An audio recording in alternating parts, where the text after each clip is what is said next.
na lobate e mo motema ezotinda nga na lobate bino esika bozomema ngai me nazoba soki nalobi na lobate bokozwanga mabe mpo nimero okaa moto efundaka nimero oyo ekangamaka te oyo so na bobo banda koraple nga mama obosanaki eloko moko mama likambo olobaki yango te biso tolobaki mama obongisaki mpo na nini mpo biso nde toza na pasi na plateau oyo na kopartage yango na bato mais avant tout naza na mwana mboka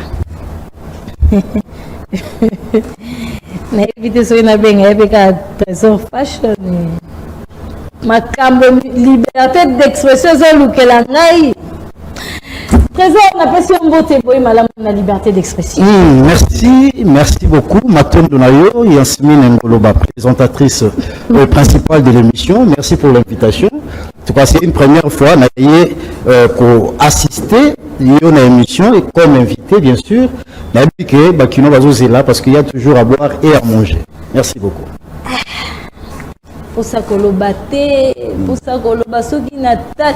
Bon, mon na basket, wana kala ya bula ngando, alobi natali bando, natali photo, natali photo, malobezo si la monoko, soki na mitali lelo na écran, natali ngai moko na mitali. Ndenga rotala ta caméra ezate. Oh, photo nani Kinshasa. Kinshasa c'est faut boyer besoin maboko nani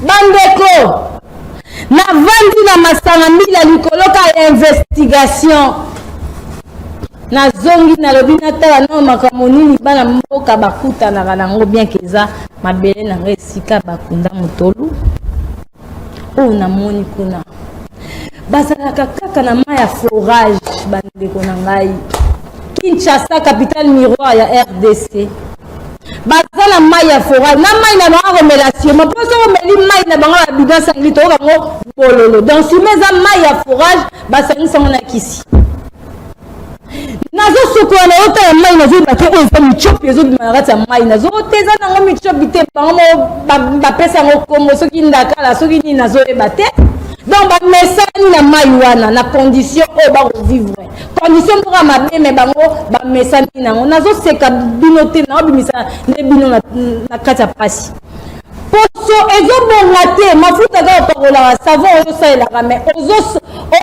zinga se ko zinda na zingi na yeba bana mboka ba vivra ndenge nini ndeko trésor makambo na beteli eza mambo na oti ko vivre soki na mitali nazo ndima te kezanga oh nyoso tu likolo investigation to na Kinshasa capitale ya RDC Kinshasa o etambami na Daniel Bumba so na ye na ngana loba o Kinshasa bokangeni na kana bokanga kanda nazo lobela Kinshasa. Très bien. Alors otangi masangambila otangi monga fula en général faut pas yeba keza monga fula voilà ezali commune oyo ebimisi bato ebele ok ebimisi pena bato ebele babiso tozolo babo tozole kala ba etandolike tofandi tout à fait tofandi na bala mboka Peter Tiani Barnard Tiani Bamarus Munga donc lelo ba Lord Jimimba Dou azali DGA na Congo central na déjà passé voilà grâce Bilolo mona ya monga fula donc pour ne citer que c'est la Barnard de Tiani ba Samuel Tiani donc tout ça peine tout le coup ba Lodingo Loba en passant au petit bambote ça fait vraiment mal biso to tani na bekol ya monga fula. Alors aujourd'hui il y a beaucoup de dérapages aux salima na commune wana to éviter ce qui Daniel Bumba mwana mboka oyo azali numéro 1 ataka pena monga fula pe na liste ya ba commune oyo il faut que bongisa parce que ils ont pas participer mawa ils ont pas participer mawa monga fula ezali abandonné na yango moko to lobeli ku na insécurité voilà na bandela insécurité ku tunalo to toucher ko na courante ko futela kuna te pana o futela sika o mai de la raté coureuse de la raté na bité que na locataire balongwa te mais tout à fait mai de la raté coureuse de la raté nzela eza praticable te bozo pas sika bonde voilà na yeba ndako na ngate mais nazo futela na revendre te en tout cas ils ont fait ça passe Tu vas dans 24 communes, étant de la biso province ya Kinshasa, mais dans la province, monsieur Sokotali, ou soit la commune, monsieur Sokotali, bango baza un peu bénéfique. Bango bazo bongisa. Pour le pena 5 chantiers.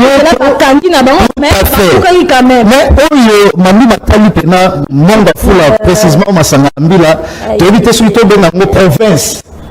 Mais ezali commune na kati ya ville province ya Kinshasa oyo ezopesa pena moi place mingi.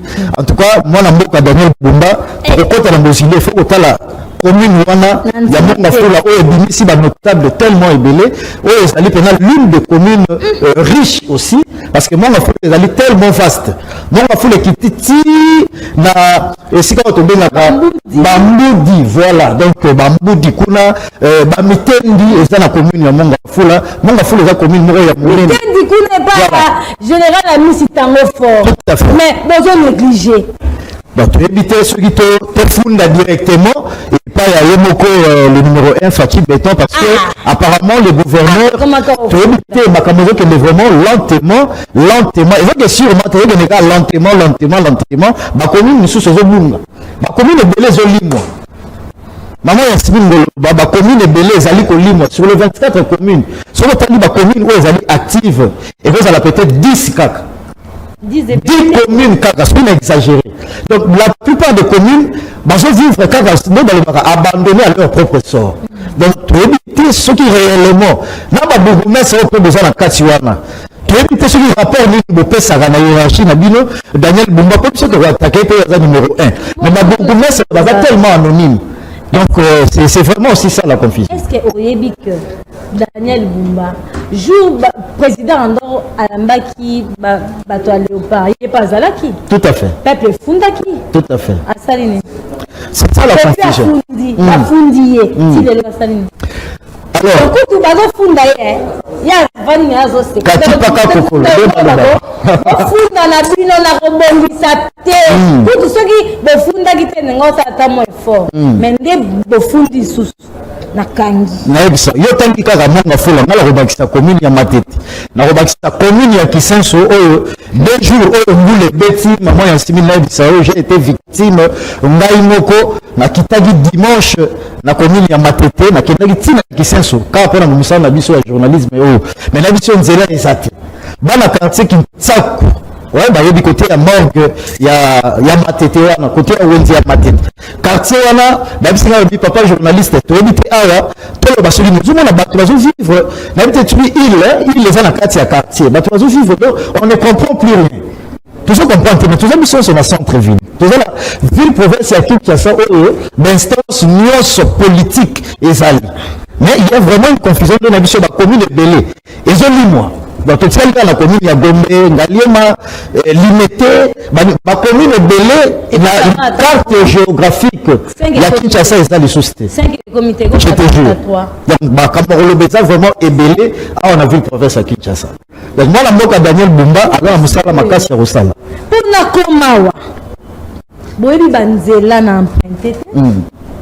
To kotina nu elengesa te ndelengesa ko nzela mukendo so koti so ko baluki bogele il faut ka offenser to comme sika boko na kotapona na yeda ebite jo mabera ngonini siko boye bate boko to na avenue ka na ba avenue za ba kuluna te po avenue ngakati na ndengeza leli mawa to bimi to kende IPC to bimi to comme na 24 nzela ezate to comme luka to kota na lingwala mais lingwala na ebisi bino lingwala oto monaka tomona yango kaka na koleka lingwala ngara leki lelo lingwala soko tina baisangi kuna revivre te soko tina balak muero na baisangi kuna revivre te kalembele bekuto existe ali te niango to koti boto to suki to paluki boto suki to menabi oyo makambu nini et puis quelques personnes on a mon bazo sala misala ba sala on a maboko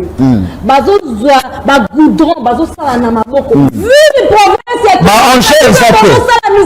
bazosala goudron na maboko je n'ai jamais vu c'est ma toute première fois na moni na lingwala jeune moi avandi ko yango banzela ezaka makasi te tout à fait azosala pati ya première fois na mona ke bazosala pati ya goudron mais na maboko je n'ai jamais vu Nabi Kinshasa donc expert bazali parce que bambongo futa la société zati bandeko ba centraliser nyonso OK bon ezali pour ceux qui to bito tuna ba bimisaka ba compagnie moko existera te ba ke ba sala musala donc ba compagnie ngo za maboko ba compagnie fictive maman Yasmine eza tellement ebele ba compagnie biso to yebaki na kala OVD o soki nini bango batikala kaka mpona na habité soki kosala na ba province na ba intérieur mais la ville province à Kinshasa ce sont des individus qui proposent OK à l'hôtel de ville ma projet individu on peut pas exister mais c'est ça la question OK c'est ça la question pengwe le moko pour la rekoma peut-être na dombeya ndenge ye oti mabonga ful nzela kolekeza te exactement banzela eza ya bibamba mutala moki ako comme ça mo bakanga ba nzela et ça la 6 mois bakanga et la construction mais basali na elo côté avenir la dinde mo mais batu ba vivandeni batambola ndenge ni yango mpe mutezo créer insécurité pona les autres lingo kima comme si comme voilà yango makamba boezo les 4 trésors il y a beaucoup de choses donc on a vu le province à Kinshasa donc tout ça moi je me réfère toujours à contrôle technique bah rassurez vous que plus tout ça la contrôle technique plus embouteillage aussi mais bah tout cas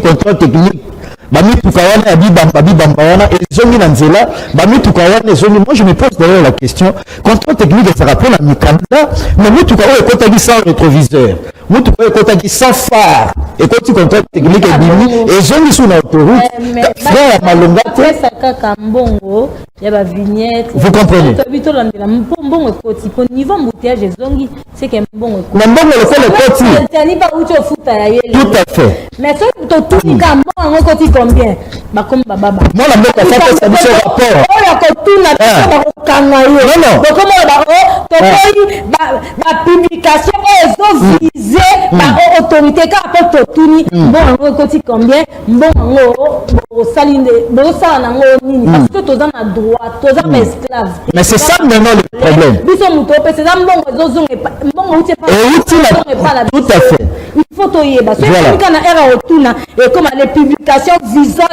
les autorités bakozala puni sévèrement mais awa tofingi te tozoloba bosolo kilo a besoin yeba il y a combien de véhicules recensés recette wana pendant 6 mois ou 4-5 mois ekoti combien et ça lui déjà nini ekosala nini koya te bakopesa compte rendu te soko meke komi ya kanda c'est pas comme ça que le pays va marcher.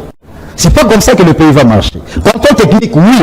Maman Yastimi, Mituka est belé et fouti. Non, la trésor public.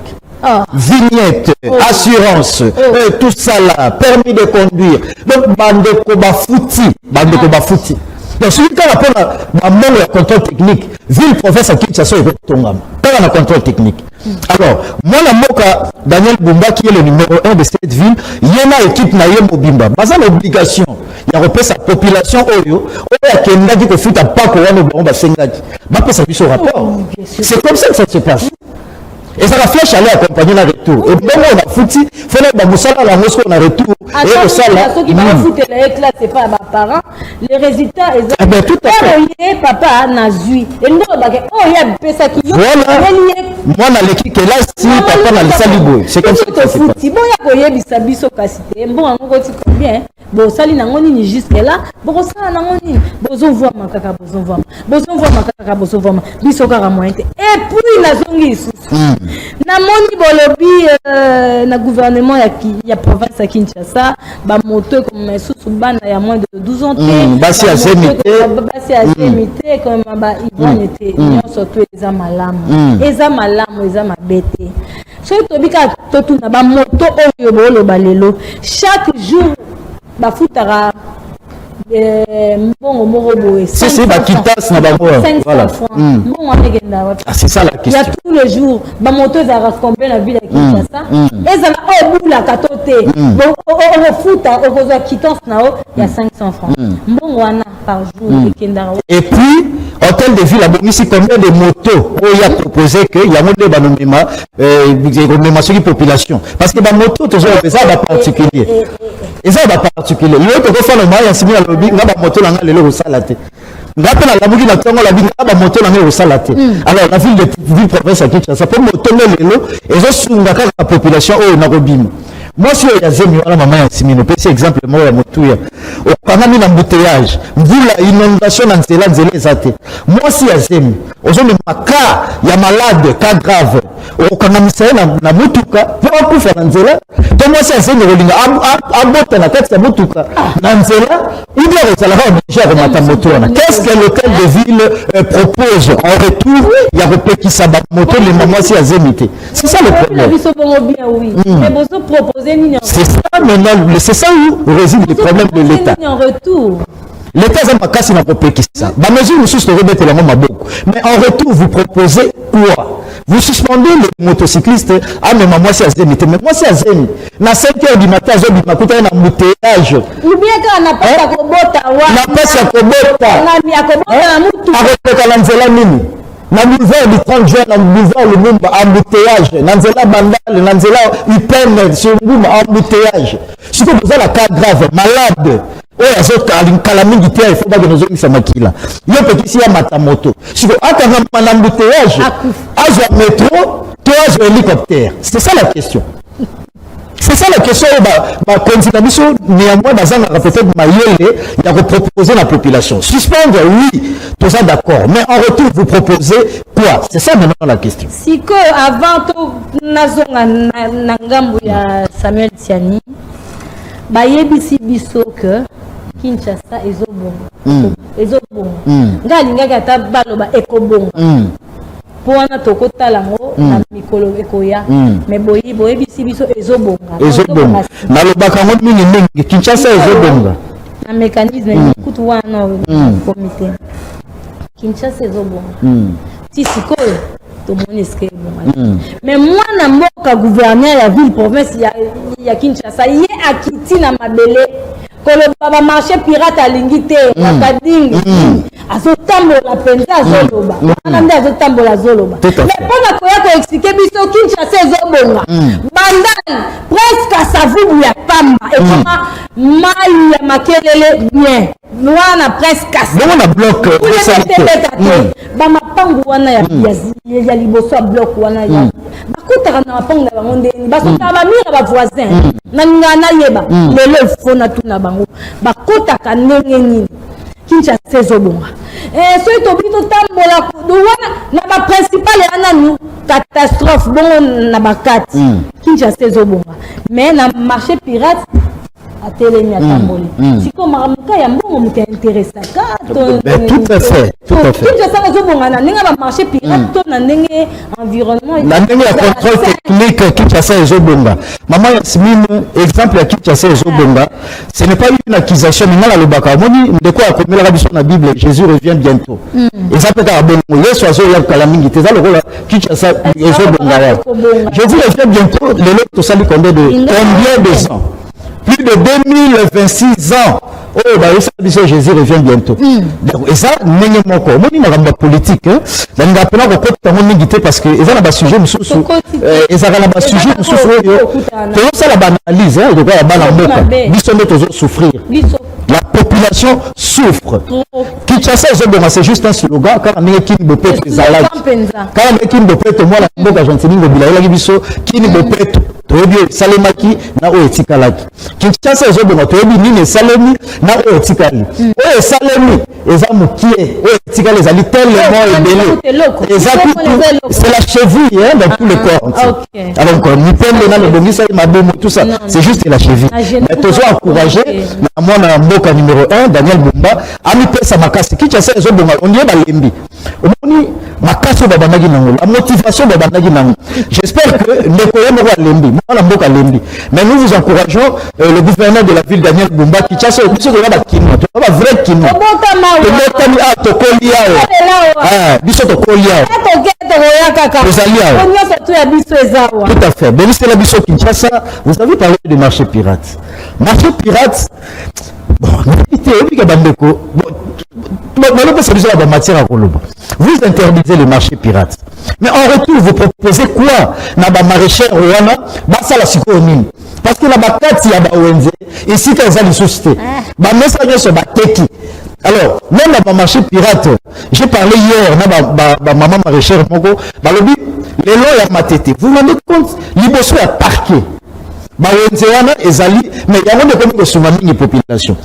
Maman administrateur au bâtiment Sika, na commune à ma tête, il y a plus à stopper le 4 espaces et les sous-stés.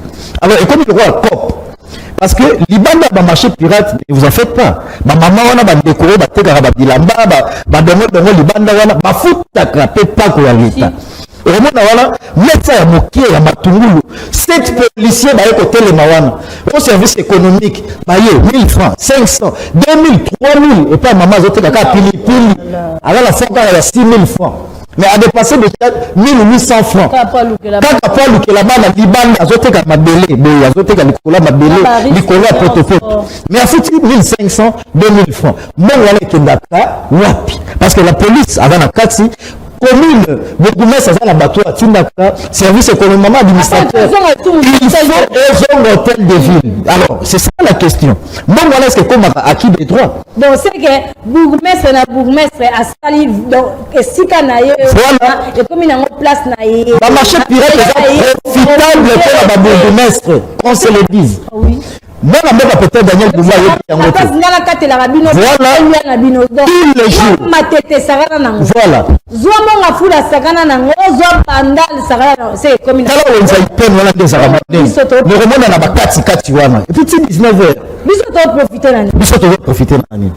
Population vous trop des jours. A oti musala 17 ans azonginda. Wenze kangami. Sio mama moko azoteka matembele. Na kwa ya marine na ipeni kuna. Asali ni na ye. Nozala otila na 2000 francs. Siko wenze ya munene kangami na kati ya ipeni. Siko na kwa kufanzala to asala ni la marché pirate. Balo la marché pirate. Tala la wenze bitabe kuna. Tala la marché de liberté. Misale ezana ngote. Batango bazo vivre kaka bongo. Batangi si bana ba vai na bango na. So akoluka musala ezate ba recommandation. Boye bisa biso. Mama kaka bundana po mama paza motema kibo mama. On dit ma souffrir te ka wana tina ba 22 pour azo mo loko azonga na ngolo bibala bali ata bubula. Mais ça moko na wenze te ka 500, yozo na $1000. Bo so kana na 700 pour espace ka ya mesa. Mais kaka 32 cm, 30 cm, $1000 pour occuper ya mo. En défaut, vous quittez à 500. Non, on a manqué à $500. Si vous avez la fonds, il y a $700. Vous avez mis ça à $1000. Parce que maman, on a ressemble à mettre ça dans la carte, tu as créé, ou on a créé, mais ça n'a pas le pan. Voilà. On a créé, mais ça n'a pas bon, il peut le foutre à pas côté. Au lieu de 500, 1000 francs, économie, administrateur à l'objet, Bougoumès à Kandi Biloko, l'objet à Bougoumès à la Biloko, Kandi, à Zongi Sango le sous. Sur le Tagi Mabé. Mais ça va se pourquoi? Parce qu'ils savent qu'ils se retrouvent derrière le marché pirate. Merci, mon amboka. Toujours continuer, bande cause émission na bino liberté d'expression. Bon, mon inga na zarasogi na bandi koloba boye. Na yaka na nyoso tout moninga kike mungongo komo kita. C'est que maele komo silanga. Na komi le rôle la moto yo. Azana eloko tazoka so sambelate malobezo bimate. Oh wani ngoy baka nzambe mtazoka loka zoloba. Akomaka malobesili lokolanga malo mungo ekomo kita makase silinga po tozoloba likamo chaque jour lokwa tozoloba te donc lokwa bozomona biso te bozoyoka te tosali nini bato bazo souffrir na biso bazo tiela biso motema question to ekoloba solution kozwama bongo bato yango bamona ke lobi susu totali suka bango na bilongi ya solo wana vraiment bozo sala biso to moyo kasoni biso kutu tozana biso eloko te tozoyoka soni tosungaka bandeko bongo bino bakonzi esalaka bino soni te nyonso tu bolinga kotia yango na mutu ya mokonzi ya ekolo mpona nini kasi atia bino na baesika oyo atia bino wana bolingaka nyonso ezongela ye bato bakritike ye baloba mabe likolo na ye nzoka bino nde boye kosala misala ndenge esengeli te eza pasi mpona pema nakitisa mwasi no te boyo oyokanga kaka na makambo ya mboka oyo ezalaka kaka boye mama na semaine papicho naza na posta nazonga na ngambo na yo Samuel Tiani bosunga biso naza na posta kolobela les Nyota Awards bandeko c'est vrai bayebi te soki ezali nini ensemble tozoma 5 minutes ya kopema na bandako na yebi kero pe bokomo ba moyen te mama lobata nanu papa wana pazo loba bien alobata nanu nyonso tu wana bokomo loba me tokitisa bino bomela mai bongo to continue à kolobe ezeli ebele po awa monoko na biso ezaka kokangama te po pesa biso bilili.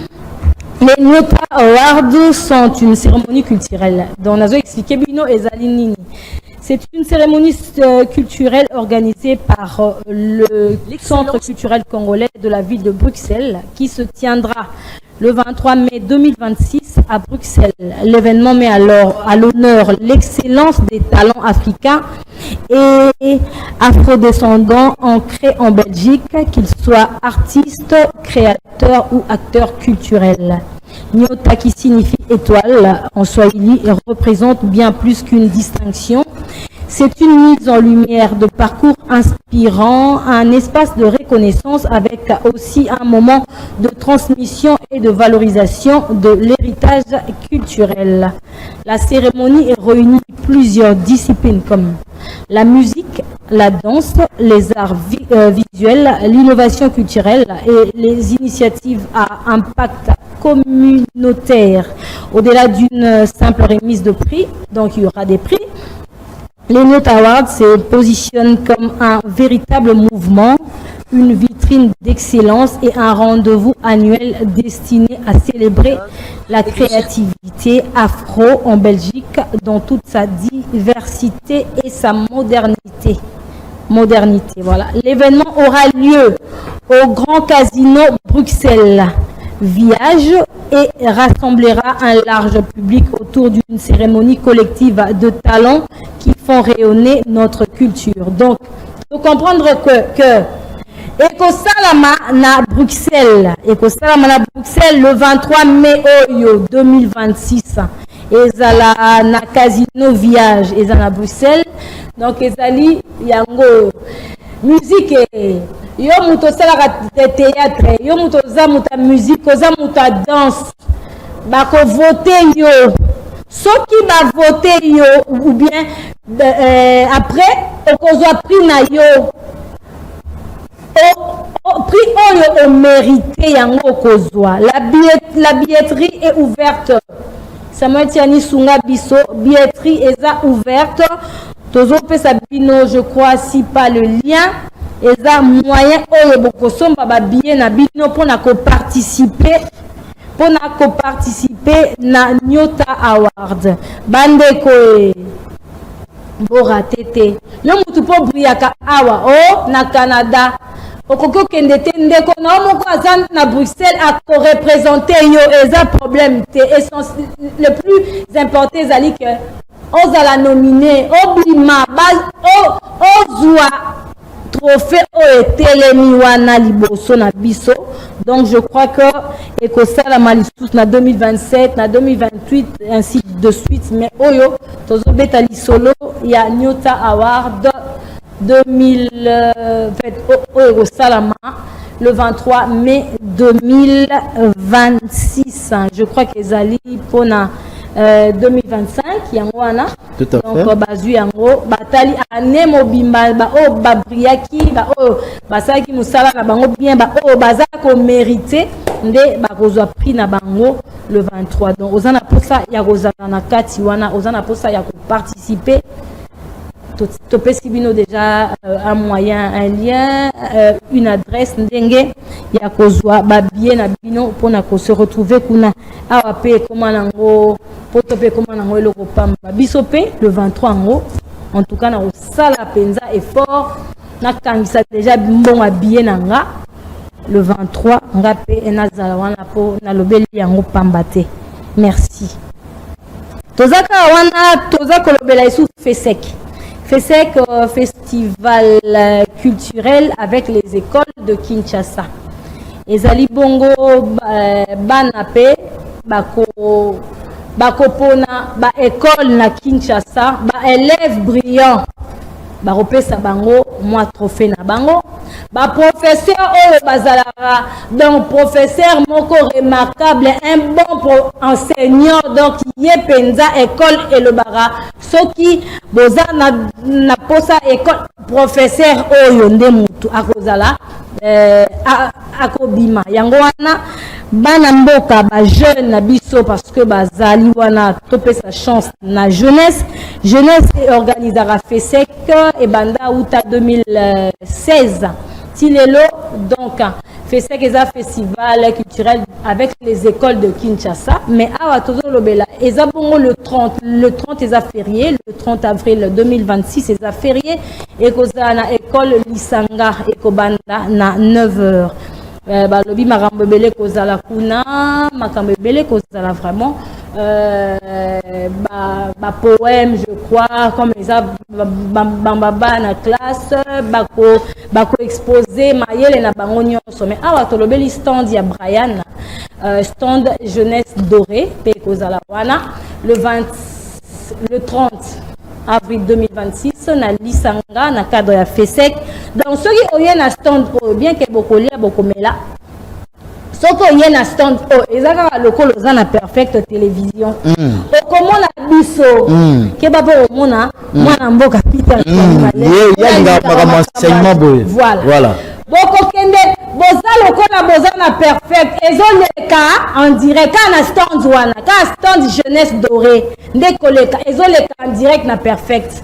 Donc ozala jeudi mukoloso ya Floringa ndute ya Clovis Kaembe bozo mona bino mokaka bozo lia me baninga bazotala bino na bandaku bozo mela baninga bazotala bino boza donc ekozala vraiment un moment il y a bien un moment ya échange moko ya malamu et puis toyebe sika wana quand même ko bana tongo il faut kolia komele zala bobo sana tetango ye tuna kaka jeunesse dorée bakoyamba bino ezaka lokolo zana perfect télévision et surtout la sécurité est assurée so ozana posa plus de détails benga na numéro est affiché wana so bengi toye bandenge ya ko conduire bino mais n'oubliez pas l'heure ça sera à 9h donc le 30 est la fête et enseignement tout à fait le 30 est férié c'était la fête de l'enseignement donc voilà va profiter pe ezala na fête il y a enseignement tout à fait voilà merci beaucoup namoni ndeko Joël Ngindo azana biso awa Papi Chongo bo pesa ngai je crois na 2-3 informations totikali nango to partager yango na mwana mboka ou encore toza ko continuer na trésor bayebisi biso mwana mboka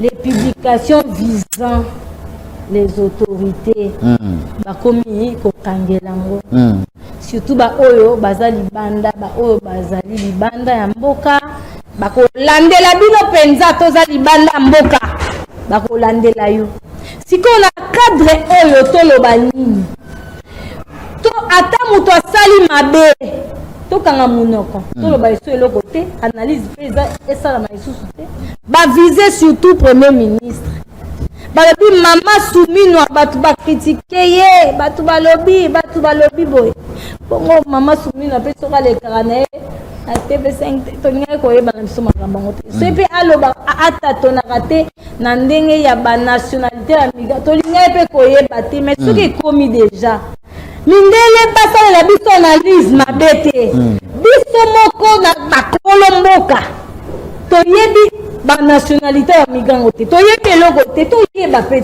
tomoni ke mutu esengelaki ayebisa biso ye pe akoki te koyebisa biso tobeta lisolo te bandeko ifo koyeba ke ata tobeti te na télévision na bandako bato babetaka na quartier bato babetaka ti na baéglise seke bokanga bato nyonso na réseaux sociaux n'en parlons pas seke bokanga bato nyonso alors moi je pense que l'idée en fait ma mesure l'État ezaka mabete l'État d'Abini n'a pas la population naïe mais seulement il y a quelques de mesures où vraiment pas cadrées. Vous savez, aujourd'hui nous vivons dans le monde numérique. Je parle de l'individu, la population et tout, mais les réseaux sociaux c'est un peu compliqué. Un habitant à partir de la Côte d'Ivoire a cousu téléphone, a sali analyse personnelle. Alors, je te jure. Alors, laissez ça que oui, à la Mingisawana, à la autorité et na service naïe. Mais pour aller plus loin, le journalisme, c'est un métier noble et libre d'expression. Ok? Journaliste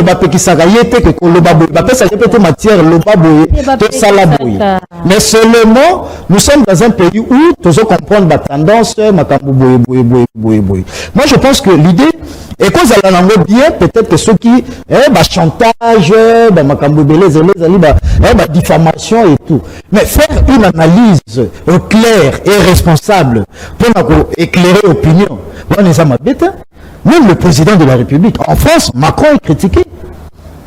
Les États-Unis, Donald Trump est critiqué. On ne peut pas faire d'un pays, je ne parle pas de notre pays, mais tout là, le système l'État va imposer la population, là ça devient la dictature pure et simple. Ok? Donc il faut que ça mutu pour les réseaux sociaux, Gérard Moutouté. Les réseaux sociaux, oui, au pays qu'on mutu compte naï, au pays ça na Facebook, à TikTok, au na TikTok, à Instagram, Instagram, ok, mais seulement nous qui sommes de la télévision, nous sommes pragmatiques. Tous à l'église au milieu du village. Mais seulement tu comment orienter et puis que ça la analyse pour qu'on traite fait et sur bimala maloba. Moi je jeune Guindou, c'est vrai que na zio penza que likolo mais na poste ça to kabola moi ba information etikali ensemble na yo.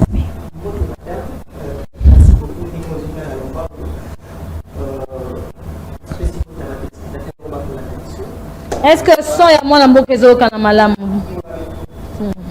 Na pesi mbote na ba téléspectateurs ba kolanda biso na akota malamu na sujet pona yo ki ndeko nanga de l'autre côté bandi déjà ko de la dictature et moi je dirais ici que la liberté d'expression n'est pas une libertinage.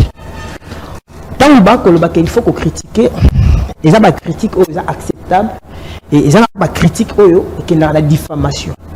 Diffamation est ça infraction à code pénal. Okay. Alors, je ne dirais pas que tout le monde a le droit de critiquer, soit d'aller au-delà de ce qui est prévu par la loi. Donc, on a lobby, ceux qui vont gagner na WhatsApp, na Instagram, ceux qui vont gagner na Instagram, na TikTok. Non, mais nous avons les codes numériques. Oui, pour régir ma union sur les réseaux sociaux. Il y a peut-être pour aux la téléphone. Les autres bien le smartphone, on a le droit, il y a le finger, on a le droit, il y a critiquer jusqu'à aller à toucher dans la vie privée, il y a battu. Non. Oui, maman première ministre, na TV5 Monde, la France 24, je ne me trompe pas, la France 24, à l'Obaki, Oyo, il est à l'Obaki. Mais il faut maintenant chercher à savoir. Qu'est-ce qui est arrivé à ce que maman première ministre a le bon parce que je suis en train d'expliquer ici. Puisque c'est que maman première ministre a Zarana Boigna, a Zarapé Maïe Mingi. Mais qu'est-ce qui est arrivé à ce que maman première ministre a le Maïe maman première ministre a le la République démocratique du Congo. À quel États-Unis c'est 9 heures de vol. Alors aux États-Unis, à zone de France, 9 heures de vol. Nous sommes Moutoua Lembara.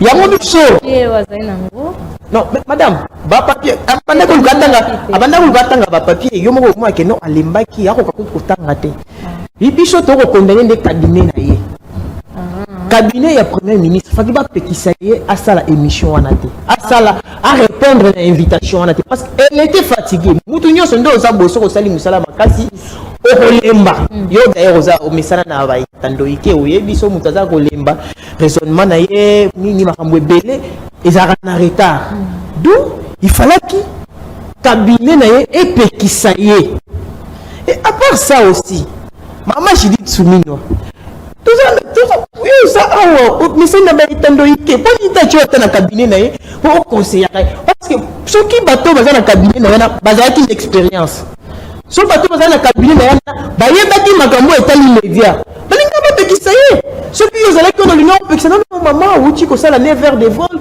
au sein sous 7 heures de vol et qu'on lembisa pour répondre na nini wana te mais bango vike entourage ya ba chef non ezaka mama te entourage ya ba chef musana bango ezani ba luka ba se faire accepter ce que maman lobi boyo lobi iyo alors que si tu es là c'est pour conseiller de sorte que maman asala mbebate maman goza na posa ya kosala eloko yo la ki non maman eloko lingo sala wana ce que osali yango et vous en avez des conséquences et vous en avez mbeba non pema nanu okosala yango peut-être lobby bango bako banga non mais l'entourage sert à quoi? L'entourage qu'est-ce qui prouve que le cabinet n'avait pas interdit à madame la première ministre de ne pas passer à l'émission? Qu'est-ce qui prouve alors? Non, non, ce qui entourage est petit ça qui te linga to bango. Parce que nous avons des contacts partout. Linga to bango. Que non ma petit ça. L'entourage n'a pas bien fait son travail. Alors qu'il devait faire attention du ministre madame la première ministre Aboyaki, il fallait pas s'imposer parce que c'est leur travail. Moi j'ai fait le protocole d'État. Tu repères ça chef que Mendela ôté barosala bo chef faut que s'imposer ndeni musala na eza ko sécuriser chef. Il faut s'imposer de sorte que chef ko na mbebate. Ce qui chef ko na mbebate ce qui Aboyaki responsabilité ko na mapeka chef de ko na mapeka na yo. Il faut s'imposer. Oh, voilà. Malheureusement, nous avons les entourages. Oui, nous sommes na bango, le quoi bazana ba priorité, bazana ba privilège, ba ko ça de sorte que ba conserver la privilège na bango na ba tika le tour ya madame la première ministre, mais ba bosani que madame la première ministre faut ça la musala ndenge longo bami, mais musala ko ça la ndenge longo bami, ils ont dépendre de l'entourage, ils ont dépendre de la cabinet. C'est ce qui fait que très bien. Lelo tout ça, le président de la République, en face de lui, une opposition faible, alors que son entourage doit considérer le roi traître. Merci, mon amboka Joël Ndou.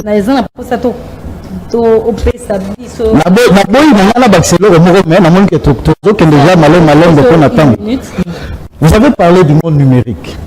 J'ai épinglé ça. Aujourd'hui, nous vivons dans le monde numérique. CNC a obligé, tout ça, le service où ils ont habilité, il y a qu'à gérer les réseaux sociaux, effectivement, même les médias, ils ont. Mais la liberté d'expression, mon frère, nous sommes dans un pays démocratiquement.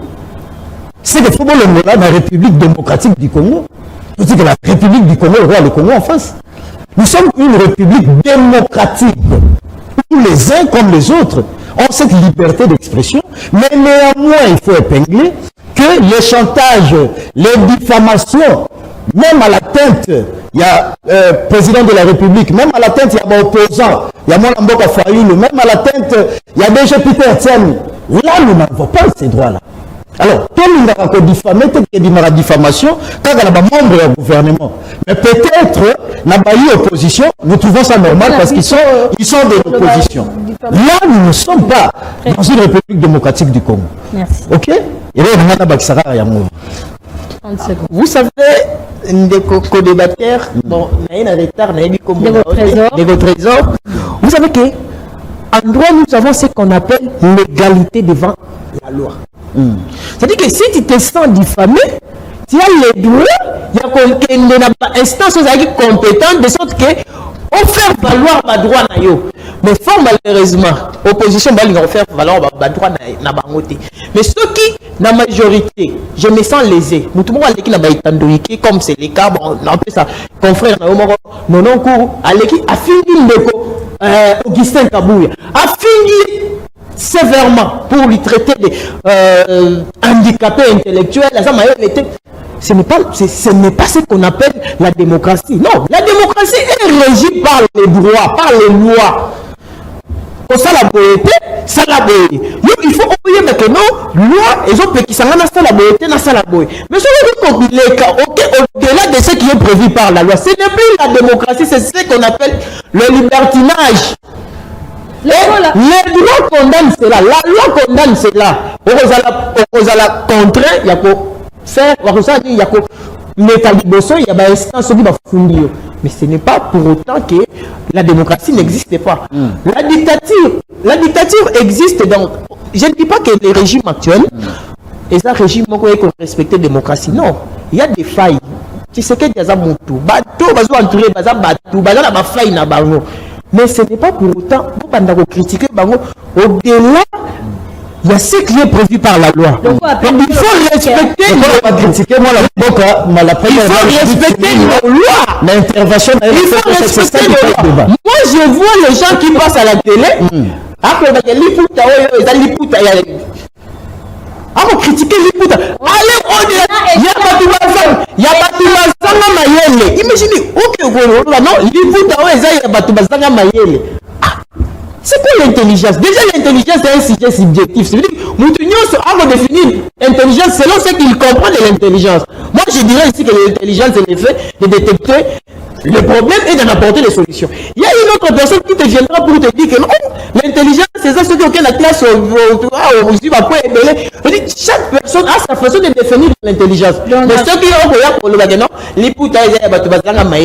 l'État fundi. Non, l'État a droit à c'est pas parce que nous avons l'État que non, il faut non, il faut respecter nos lois parce que la loi la démocratie existait. Pour ceux qui parlent de exister, persister dans la dictature de Mobutu jusqu'à aujourd'hui. Mais parce que les lois ont été votées dans l'Assemblée nationale, promulguées par les chefs de l'État au Baye jusqu'à Tshisekedi, c'est ce qui fait que la démocratie existe. La démocratie, oui, c'est le pouvoir du peuple par le peuple pour le peuple, mais ce n'est pas pour autant que le peuple doit commencer à critiquer jusqu'à toucher là où il ne faut pas toucher. Donc là, n'enge bazo toucher Willy Bakonga. Quand na bureau na azana mbetu. Na bureau azana école. Bureau mo azana école et yambara ba parents. Comment eko za na mbetu? Toi nini mwana mboka yo poke na ngo musika te.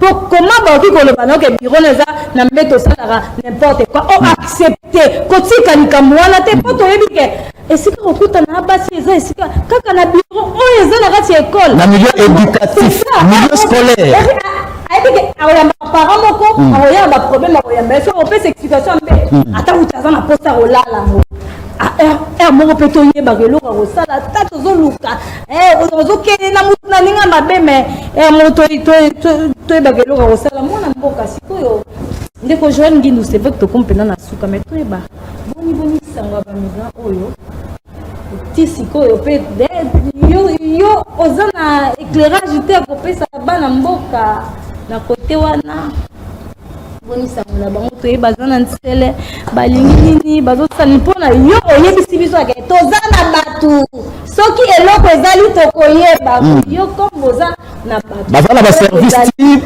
madame la première ministre azalaki na plateau bazalaki déjà na service ya cabinet ke baconseiller bien te pour que aleka na émission ce sont ces paroles boni basango na bango madame avant de répondre na mutuna na yo avant de poser question na au vous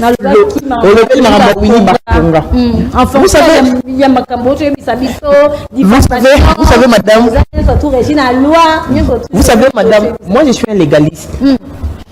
Biso na droit tant ba kotangisa babanda kotangisa biso na classe banda ko yebisa biso ke la preuve na droit constitutionnel preuve la droit en fait na droit pénal plutôt preuve yango nde ko sala ke ba rendre justice malamu mutu alekaki na baetandoyi ke eza ndeko na biso na moto les noirs a lobby était ndeko Willy Bakonga a violé moi na naie patati patata. Mais jusqu'à preuve du contraire, ndeko na biso wana a porté plainte. Jusqu'à preuve du contraire, ndeko na biso wana a même biso a preuve té. Ndeko Timothée le noir le baga était que aza intellectuel. Un intellectuel, c'est celui qui connaît là où il faut se plaindre. Ce qui est au salinga mabe, na rien na ba etando ikete. Na aucune place ni ba ko rétablir nga na ba droit na nga. Na justice. Justice n'est établie ça ba droit na bango. Timothée le noir déjà il est de l'union sacrée. Je ne veux pas dire non boyo que la justice pour te béler par le bas. Non, sur laquelle la justice, mutuma yo fula na union sacrée, ba ko luka union sacrée de peser. Lui aussi il est de l'union sacrée. Donc, il devrait aller à la justice pour justice FSA Alini et dire loi. Mais fort malheureusement, Alini a été endoïqué. Donc, continue à profondeur. Moi, je suis à l'école depuis janvier. On a une discipline. On a une discipline. Moi, je suis à l'école. On a la forme de stylo. On a l'école. Bachicha, on a la forme de stylo. Moi, je suis à l'école. On a la chicha force. Baba na biso toko tina ba école. C'est-à-dire que moi là a un élément dangereux pour nos enfants et pour nos frères, nos petites sœurs, on va au na ba école. Nous savons faire traiter que Sévigné et la école moko les lots dans la République démocratique du Congo. Moi je dirais que c'est patrimoine national parce que Bana mayele na IPC. Depuis qu'il a fait des révélations patati patata. Parmi nous a dit que non moi n'a pas la victime. Et ça quand moi n'a et fort malheureusement. On a dit que c'est un lapsus pour naïe fort malheureusement. Alors dit que non moi n'a pas moi na mobile. C'est-à-dire qu'il traite Willy Bakonga de PD, soit de homosexuel. Alors que l'idée qu'on a biso, soit dans la constitution on a biso, et qu'on qui sa homosexualité parce que la constitution parle, ceux qui ont le mariage, on parle de deux sexes opposés. Mais là, il y a la homosexualité. Déjà au départ, avec un élément, ceux qui ont la preuve que la justice, de sorte que justice c'est ça la moussala. D'où Ndeko Willy Bakonga a porté déjà plainte. Plainte ça déjà, a tenu la preuve na droit à celui qui a l'aide le fait de nous apporter les preuves. Il faut même la mission de preuve de sorte que toye ba soki ya solo na Sévigné ba viola kabana. Mais par rapport ya ba ndeko na biso en fait par rapport ya ba immigré au ba ya ko bazo ya ko kota na République démocratique du Congo bazo ya otoyambi bango.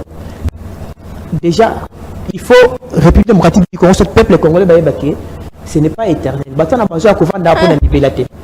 Batona bazoya, les gens le coup là. Attends, on peut pas déjà dans ma condition, bazo vivre à terre. Bah c'est la condition bazo vivre, c'est pas ça qu'on a mboka na bango. Non, c'est bien. C'est bazo c'est pas bazo na mboka na bango. Biso to kangi bango à terre. Bazo na mboka na bango. La question c'est c'est ça que la population se demande. La population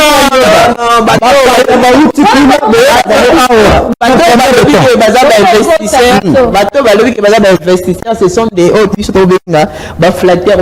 chefs de l'État. Moi j'ai toujours dit la meilleure façon de soutenir les chefs de l'État c'est de le dire la vérité. Il peut y avoir pied au tambour et puis c'est papa mon tambour pas sur au tambour ça été tambour. Il y a un monde qui salarié na souka ya mandat ya chef de l'État. Bizarre à la positive parce qu'il nous avait promis tant de choses. Mais ce qui m'a dit qu'on est samité parce que Bichot a flatté, Bichot a la baille ennemi, chef de l'État, je n'ai pas trouvé 15 personnes autour de moi. Alors que nous voulons que le chef de l'État soit la malam. Bateau Bayowana, ceux qui ont moni que CP na Congo, la démarche, il y a des possibilités, il y a ça la démarche parce que Congo est un pays de transit. Bako transiter na Congo bazonga na mboka na bango. Avec ce bazonga na mboka na bango te. Il y a ceux qui disent que non na mboka na bango bazana en insécurité. Mais ceux qui a bazana en sécurité, bako ba que non, ba se faire dans conditions tendeni. Non, ce qui est sûr c'est que les États-Unis et la République démocratique du Congo on ne peut pas comparer par rapport il y a ndenge ba vivre ba vivre en États-Unis, ndenge ba vivre na Congo différent c'est ça ma tasse. Mais il faut si qu'on ba le là en fait ba se placer na ligne. Dans la sécurité parce qu'ils sont sécurisés. bango siko baluka nini bakenda na babote de nuit basomela mobila bakenda na babote de nuit basomela bilamba non ce n'est pas ça biso tokosala musala tokosécuriser bango de sorte que soki ta ekoki bakende pa na bango tokogarde bango a libela te ndenge bato opposition bakoyeba ke non tolinga tozonga na 1900 oyo banani bandeko na biso tuti bayaki patati patata non ce n'est pas ça tochute directement 30 secondes 30 secondes nini lisusu madame nasilisi makambo nalobaki voilà alors merci émission comme na sukame makambo alobaki vraiment ebele asepeli na participation ya ndeko na mais je comprends qu'il est vraiment du parti UDPS non je ne suis pas de l'UDPS non je ne suis pas de l'UDPS de l'Union Sacrée je suis du parti écolo ok parti de l'Union Sacrée voilà na dossier olobelaki moi na mboka Timothée Lenoir je pense que c'est un dossier vraiment à prendre au sérieux. Timothée Lenoir n'est pas un fou. C'est un intellectuel, c'est un acteur politique. Il n'est pas un fou, mais tu s'il vous plaît. C'est qui n'a pas de crédibilité. Alors, moi, je veux rester dans la peau et la neutralité. Je suis ni pour, ni contre, ni pour Boli Bakonga, ni contre Timothée Lenoir. Alors, ma preuve, je pense que ma preuve quand même au lobby, c'est au niveau de la justice. Moi, na école de santé et tout, soin pour témoigner, pour que tu aies résultat si réellement il y avait eu tout ce qu'il y avait eu là-bas. Mais celui moi la mboka, na kombo ya Wili Bakonga, ça dit vraiment, toi, ça dit deux fois, c'est vraiment des actes à condamner avec beaucoup de gravité. Alors, pour la bande de Koya, et bien, Céline. Oui, c'est comme Masuka. 30 secondes. Merci beaucoup. Alors, la relation internationale, cela n'exclut jamais que deux pays qui sont partenaires, ok, va collaborer. La ville-province à Kinshasa, ça ne pose pas de problème. Mais la question se pose au niveau de la population. Pour combien de temps la prise en charge au gouvernement ou l'État congolais a joué pour la bande de Kouana et pourquoi pas pour la prise en charge de la population. Merci. À la ville-province à Kinshasa, il y a beaucoup de choses. L'État, il faut prendre en charge. Maintenant, l'État, l'État tient amitié, corps et âme pour la prise en charge. Merci, Nazaki Nandeko Trésor, Nazaki Namboka. Joël Ngindou, na compte ya parti écolo, Ndeko héritier Ilunga. Na yebité les lois pesa biso explication les sous kopesa faute pas Daniel Bumba pour na bambouté qui penzami passe à Zaïne à 53 minutes de retard.